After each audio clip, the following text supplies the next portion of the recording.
Okay, here we go. Chapter 40. Ma stood by the window as the stars began to poke holes in the deep blue velvet sky. The days without Minley had passed slowly, and the evenings even slower. Ma wondered how the silver goldfish could remain in the bowl while she herself could barely breathe. As the night air touched her face, Ma thought of Minley, bit her lip and sighed. Her eyes closed as she willed her tears to stop forming. When she opened her eyes, Bob was standing next to her. "I know," he said to her, and he placed his hand over hers. "It's hard to wait," Bob said. "We are like the dragons, waiting for a sign of his pearl." "The dragon waiting?" Ma asked. "Oh, nothing," Bob said. "It's just a story." The wind blew gently, like the calming touch of the healer. "I wouldn't mind hearing it," Ma said. "It might make the time pass faster." Bob looked at her in surprise, then nodded with a small smile. The story of the Dragon Pearl. Once a dragon found a large white stone, round and softened by the ocean and wind. As he admired it, it began to shine in his hands. "How pretty," he thought. "I will make this into a pearl." So day after day, month after month, for many years, the dragon went without eating and sleeping as he made the pearl. He carved the stone with his claws and smoothed it with his scales. He carried it into the clouds, rolled it in fresh raindrops, and bathed it in the celestial river. He polished it with pale chrysanthemum petals. Finally, it was done, perfectly round and luminously smooth. It was flawless and beautiful. As the dragon looked at it, a tear of exhaustion and joy from his eye and landed on the pearl.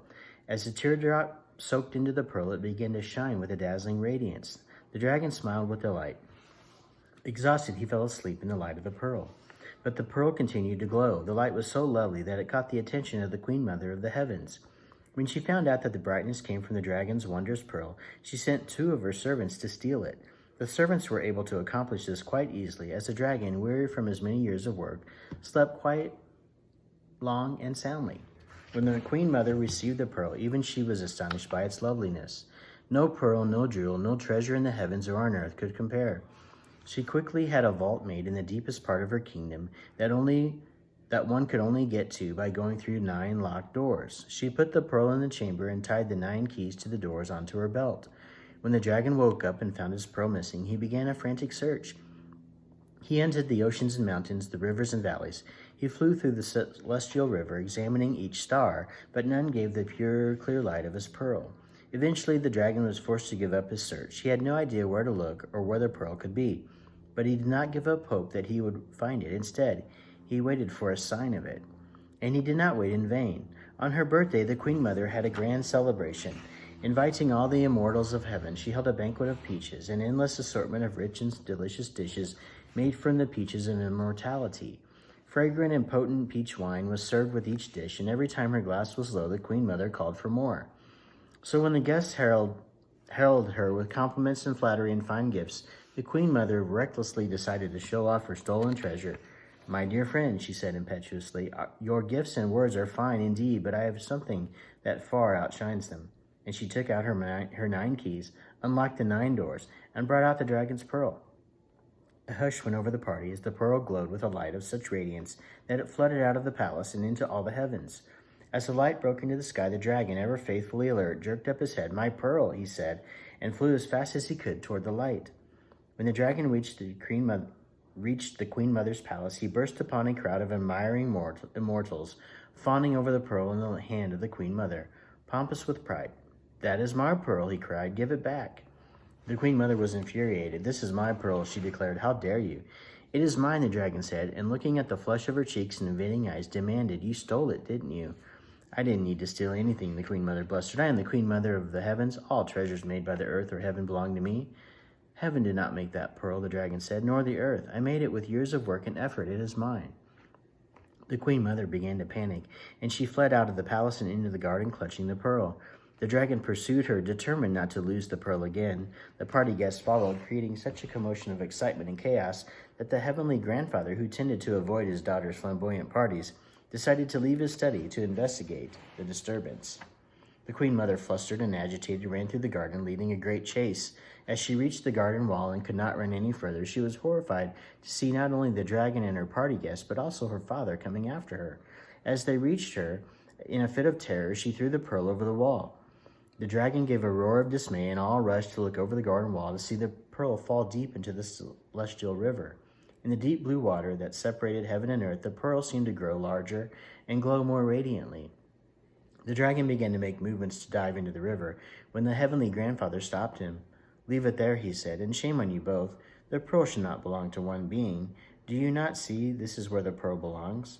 Where everyone on earth and heaven can see its beauty and enjoy it?" Both the dragon and the queen mother humbled, nodded, and the guests praised the heavenly grandfather's wisdom, and so did the people on earth, for now, when they looked up into the sky, the moon glowed down upon them. There was a peaceful silence after Ba finished the story. Finally, Ma gave a small sigh and smile. If Min Li were here, she would ask you if the story were true. "And I would have to tell her probably not," Ba said, "but when I was a young boy, I remember seeing a glimpse of a rare dragon pearl. It was being carried to the emperor himself, guarded by hundreds of men, and there was still a moon in the sky." "There is more than one pearl in the ocean," the fish said, "so of course there is more than one dragon pearl, though the dragon pearl that makes the moon is by far the largest." Ba glanced carefully at the fish and then at Ma, but both seemed ignorant of the other, and neither looked at him. "I remember hearing about that," Ma said. "That pearl was supposed to be worth the emperor's entire fortune. A single pearl. Suppose it couldn't have belonged to a dragon." She spoke without she spoke without the desire or envy she used to feel when speaking of the wealth of others.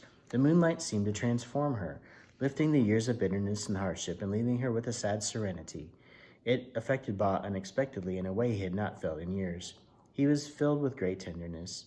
But Ma continued to stare dreamily out the window, as unaware of his thoughts as she was of the fish's words. Chapter 41. "It must be a bridge to the top of Never-Ending Mountain," Dragon said, "and to the Old Man of the Moon." With the attached bamboo stakes, Min Li and the dragon had anchored their end of the bridge to the ground. As it stretched into the night, it quivered in the moonlight. Min Li stared at the vast length of the bridge, hanging in the sky like a delicate red spiderweb. "I don't think you will be able to cross it," Min Li said. Dragon, too, looked up at the U-shaped bridge. "With its fragile ropes, I cannot fit on it," he said. "I doubt it would bear my weight." "Well," Min Li said, "maybe it is magic like the thread. Try." Dragon put one foot on the rope bridge, but as the rope felt his mass, it groaned and bamboo sticks began to tear out of the ground. Hurriedly, the dragon stepped off. "I think," Dragon said slowly, "I'm not destined to see the Old Man of the Moon."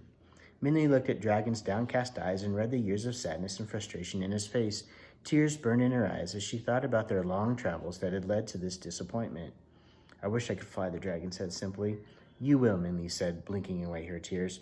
"The bridge is big and strong enough for me. I'll ask the Old Man of the Moon your question in return." Dragon brightened with hope. "You will?" he asked. "You will do that?" Min Li nodded. "I will wait for you here," Dragon said. "I will not move until you return.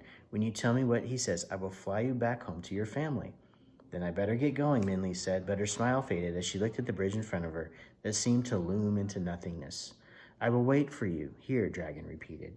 Min Li nodded and took a deep breath. Then, grasping the two side ropes for balance, she carefully stepped onto the rope bridge and began to walk.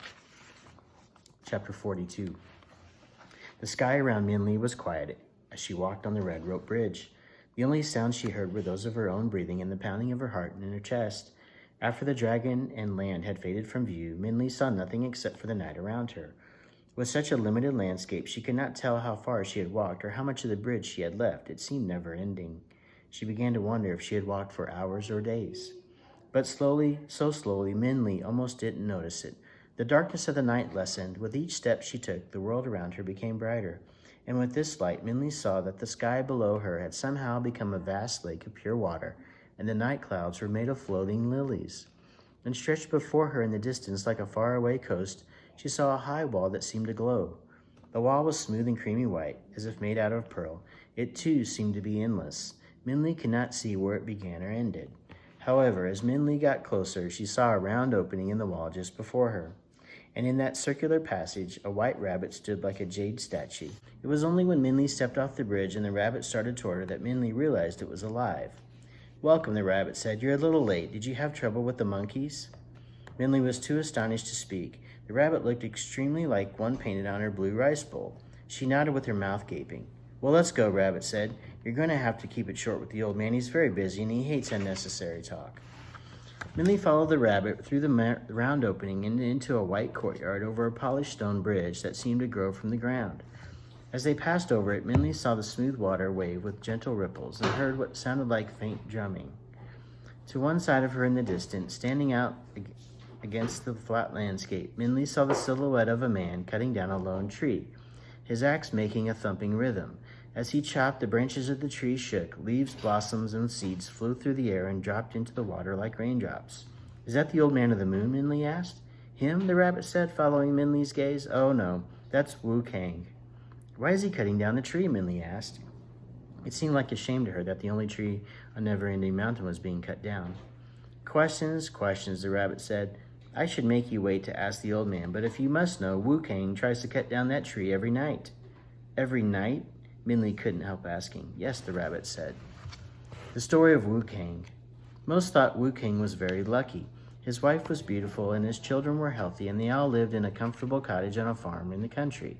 His parents and brother lived with him, and his neighbors were faithful friends. But Wu Kang always wanted more. So when his crops thrived and flourished, he decided farming was not satisfying enough for him, and the day he reaped his successful harvest, he told his friends that he was leaving the countryside to move to town. Why, they asked him. I want more, Wu Kang said. But we are so happy here all together, they said. It is not enough, Wu Kang said. So he packed up his possessions and sold his cottage, farm, and land, and then with his wife, children, parents, and brother, he moved to town. It was crowded and inconvenient in the smaller house, but Wu Kang was able to apprentice himself to a furniture maker, and his family began to adapt to their cramped home. However, the day he was able to carve a chair from beechwood was the day he quit and decided to move to the city. Why, his parents asked him. I want more, Wu Kang said, but we are happy here together, they said. It is not enough, Wu Kang said. So with his wife and children walking behind him, Wu Kang left his parents and brother behind and moved to the city to search for something more. Their new home was a small hut of earth squeezed between other tumble-down houses on a filthy street, far away from the tight, cozy house in town or the comfortable cottage on the farm. Nonetheless, his wife and children adjusted to life in the city while Wu Kang looked for satisfaction. But still nothing was enough for him. After mastering the abacus, Wu Kang decided to quit the training to be a storekeeper. After learning how to hold a paintbrush, he stopped studying for a government position. Wu Kang always wanted more. Maybe you should try to become an immortal, his young son said to him. You couldn't want more than that. I think, Wu Kang said, perhaps you are right.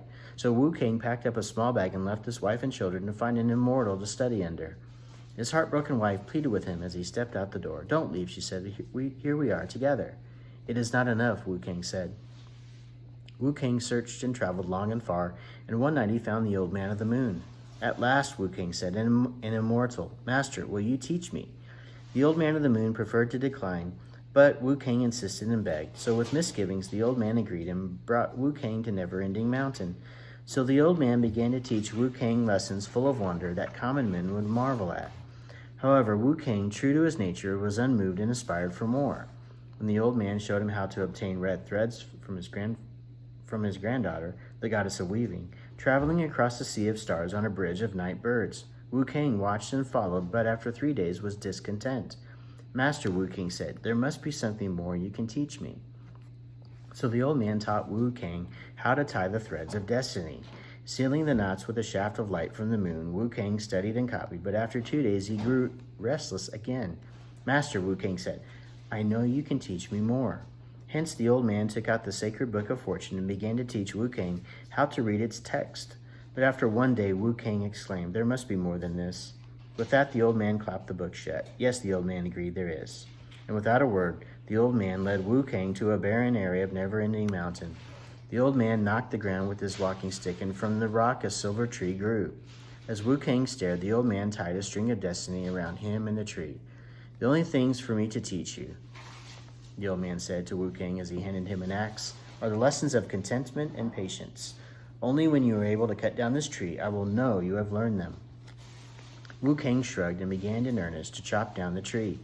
Little did he realize that with every cut, the tree grew back, and every blow only scattered the seeds from the tree into the night sky lake.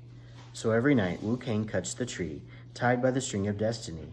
He cannot leave it, and is fated to chop until he learns his lesson or until the end of time.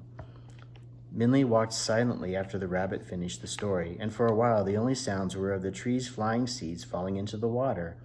Those seeds, Minli said to herself, they are really falling through the sky to the earth. They are the seeds that fall onto the moon rain village.